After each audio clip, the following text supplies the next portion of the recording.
Hello friends, welcome again. Welcome to my channel Asma's Botany. Okay, and today we will discuss about the law of dominance. That is the Mendel's first law of inheritance. Okay, Mendel gives three laws of inheritance. First is the law of dominance, second is the law of segregation, and third is the law of independent assortment. So first is the law of dominance. Okay, so before understanding the law of dominance, we must understand about the monohybrid cross, because law of dominance is based on the Mendel's monohybrid cross. Okay, so what it says, monohybrid cross means when only one character is studied at a time. Okay. When we study only one character at a time, that it is called as a monohybrid cross. Mono means one. So, for example, gene for the character of height of plant in pea plant.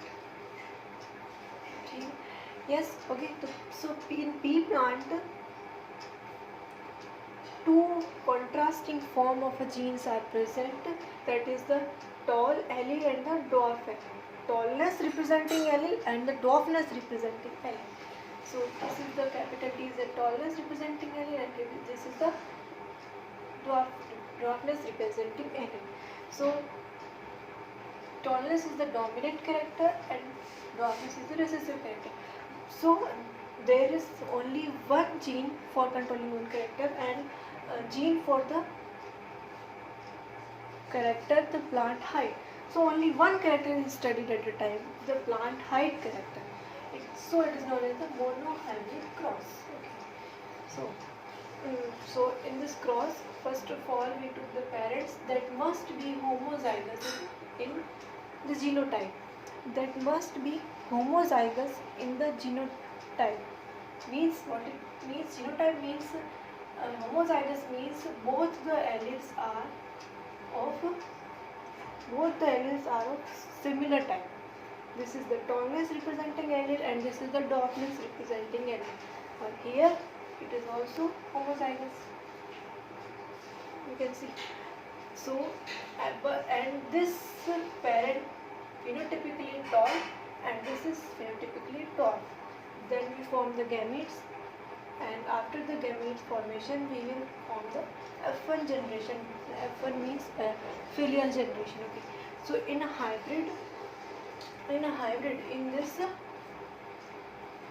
F1 generation, this hybrid is produced in which all the plants were tall, okay, in phenotype.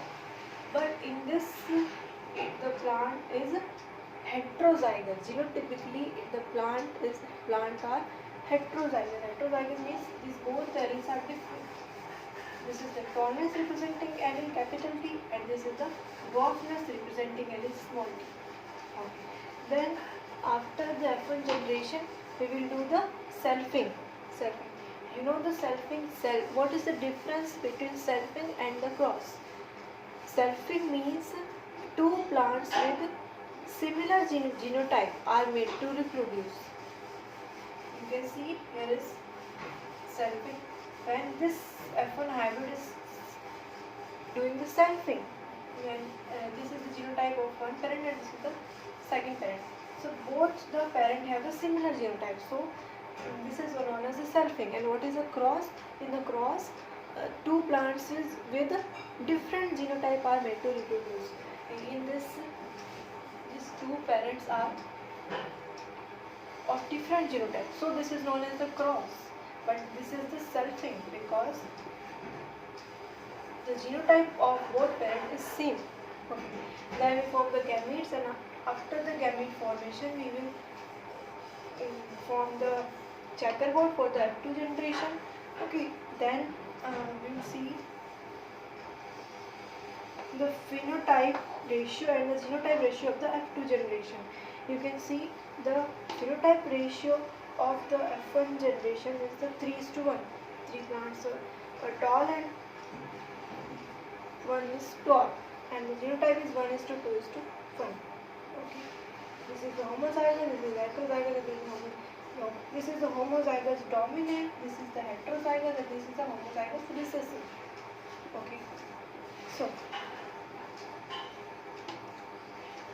if you see this cross, then you assume that in the F1 generation all the plants were tall in phenotype, but in parents both the phenotype, in one parent the tallness is present and second parent the dwarfness is present. So how can the F1 generation all plants were tall? What happened to the form of dwarfness? It explains by the Mendel's law of dominance. That is the first law of Mendel's.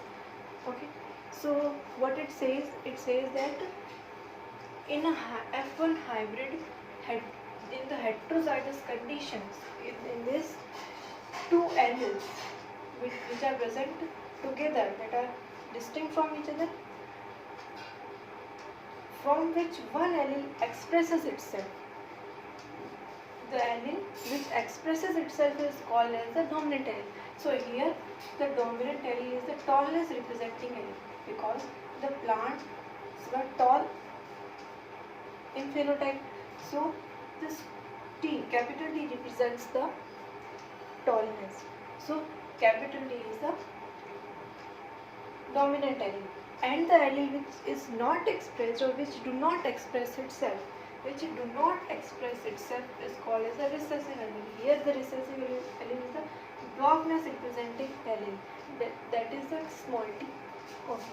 So this dominant allele, this tallness representing allele, completely masks the action or the expression of the recessive allele, that is the small t.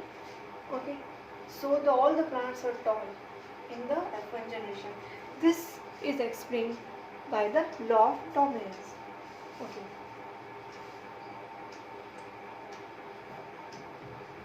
So on the later we will talk about the Mendel's law of segregation. Okay.